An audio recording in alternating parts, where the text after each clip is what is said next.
Mister মহান্তির কাছে আসবো। Mister Mohanty, আমরা মোটামুটি ভাবে বিভিন্ন স্তরের মানুষ যাদের সঙ্গে কথা বলার চেষ্টা করছি আজ সকাল থেকে, দেখা যাচ্ছে এক্সপেকটেশন লেভেলটা কিন্তু অনেকটা হাই। বিশেষ করে তারা প্রত্যেকেই বলছেন যে প্রধানমন্ত্রী সময় চেয়েছিলেন, সেই সময়টা আমরা দিয়েছি, যে ভোগান্তি হয়েছে সেটা আমরা স্বীকার করে নিয়েছি, এখনো সব সমস্যার সমাধান হয়নি। সে যে একজন বিক্রেতা বলছিলেন যে তিনি তার স্ত্রীকে একটা অ্যানিভার্সারি উপহার অবধি দিতে পারেননি। এরকম জায়গায় দাঁড়িয়ে কিন্তু একটা প্রত্যাশার পাহাড়ে বসে আজকে বাজেট পেশ হতে চলেছে, কতটা রাখতে পারবেন সেই প্রত্যাশা? আমি ওই উদাহরণটা থেকে শুরু করি যে স্ত্রীকে গিফট দিতে পারেননি, যদি একটা চেক দিয়ে রাখতেন পরে ক্যাশ করা যেত। মানে এখন যেটা হয়েছে 24 দুর্ভাগ্যজনক ভাবে হচ্ছে যে এটাই বাস্তবতা, যেটা নিয়ে পোস্ট ডিমনিটাইজেশন ফেজে এতবার আলোচনা হচ্ছে যে এই ক্যাশলেস ট্রানজাকশন এটা কত শতাংশ মানুষকে কভার করছে। শুনুন, আপনারা জানেন যে ইন্ডিয়া আপনার আইটি সেক্টরে হোল ওয়ার্ল্ডকে সার্ভিস দেয়। আইটি সেক্টর আমাদের অন্যতম প্রধান সেক্টর।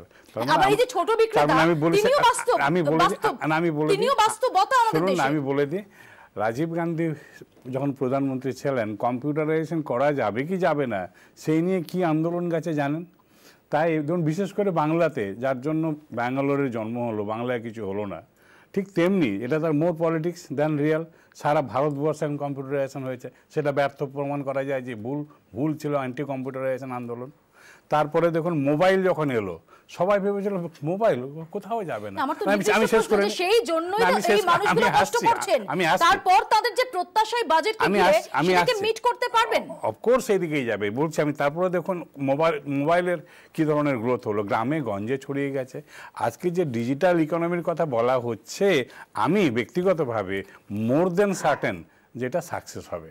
তাই যদি হয় আপনার ট্যাক্সেবল ইনকাম বেড়ে যাবে, এফিসিয়েন্সি বেড়ে যাবে, আননেসেসারি একটা দুস্থ যে অর্থনীতি তাকে সুস্থ অর্থনীতিতে ফেরানো যাবে।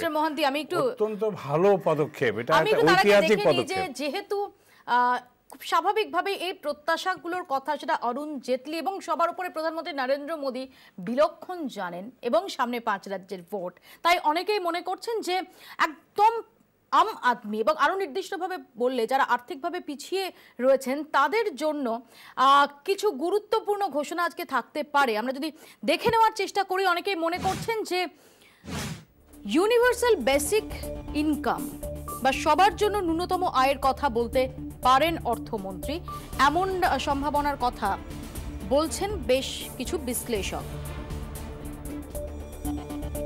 আর্থিক অবস্থা বিচার করে মাস পয়লায় ব্যাংক অ্যাকাউন্টে জমা পড়বে টাকা। 2019-এর আগে চালু হতে পারে সবার জন্য ন্যূনতম আয় প্রকল্প। আমি প্রসেনজিৎ বাবুর কাছে আসবো। প্রসেনজিৎ বাবু, এর সম্ভাবনা কতটা, এবং সত্যি সত্যি তো এই অংশটাকে মাথায় রাখতে হবে সরকারকে?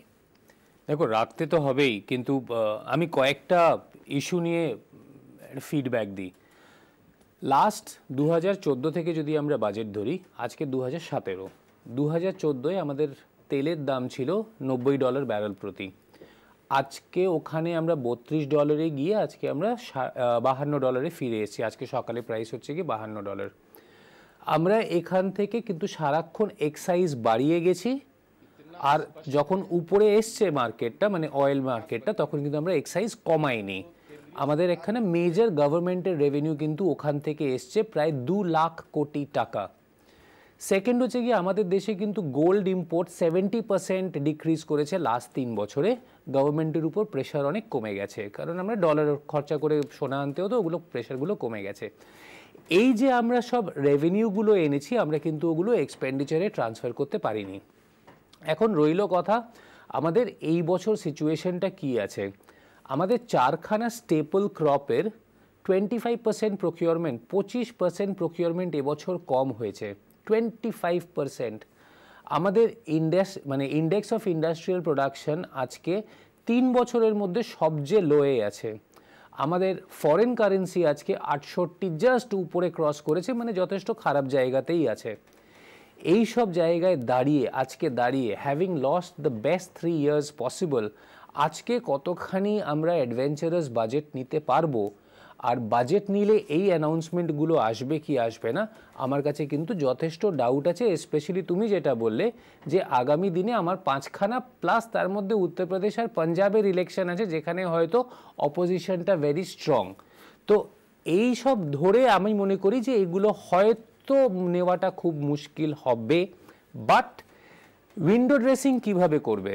আমি আসবো প্রসেনজিৎ বাবু, তার আগে আমরা আরেকটু জেনে নেওয়ার চেষ্টা করি, যেটা নিয়ে বারবার জল্পনা চলছে যে আজকে কি আদৌ বাজেট সেটা পেশ হতে পারে, সম্ভাবনা জোরালো হচ্ছে ক্রমশ, আমরা জানতে পারছি। বিস্তারিত জানবো, সর্বশেষ আপডেটস জানবো। রজত শুভ্র মুখোটি আমাদের চিফ রিপোর্টার টেলিফোন লাইনে রয়েছেন এই মুহূর্তে। রজত, আচ্ছা দেখো মৌপিয়া, এই মুহূর্তে যেটা আমরা জানতে পারছি যে 1954 সালে রেল বাজেটের দিন একজন এমপি মারা গিয়েছিলেন এবং সেদিন কিন্তু তারপরেও, এবং 1974 সালে বাজেটের দিন সেই সময়ের একজন সিটিং এমপির মৃত্যু হয় এবং এরকম ঘটনা আগে দুবার ঘটেছে এবং তা সত্ত্বেও সেদিনই কিন্তু রেল বাজেট এবং জেনারেল বাজেট পেশ হয়েছিল।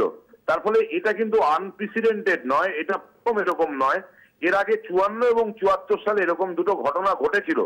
তার ফলে সাংবিধানিক রীতিনীতির যেই কথাটা বলা হচ্ছে সেই রীতিনীতি কিন্তু আজকে বাজেট পেশের পক্ষেই। ফলে সুমিত্রা মহাজন যে সিদ্ধান্ত নেবেন তার মধ্যে এই দুটো প্রেসিডেন্টকে তিনি ব্যবহার করবেন, এর উদাহরণ টেনে আনবেন। এবং এই মুহূর্তে দাঁড়িয়ে আমরা গভর্নমেন্ট সোর্স থেকে যে খবর পাচ্ছি সেটাও অত্যন্ত যে সরকার ইতিমধ্যেই একটা সমস্ত রাজনৈতিক দলগুলোর সঙ্গে কথা বলছেন এবং সরকারের পক্ষ থেকে কথা বলার পর একটা সহমতে পৌঁছানো হয়েছে এবং সেই সহমত হচ্ছে এটাই যে আজকে নির্দিষ্ট সময়ে বাজেট পেশ হবে, তার আগে অথবা পরে মৃত সাংসদের প্রতি শ্রদ্ধা জ্ঞাপন করা হবে।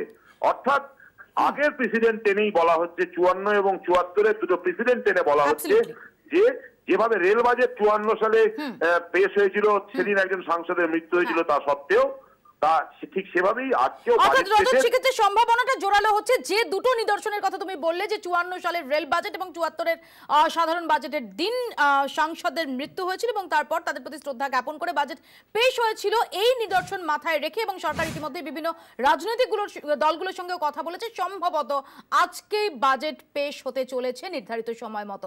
একটা ছোট বিরতির পর ফিরবো, সঙ্গে থাকুন 24 ঘন্টা।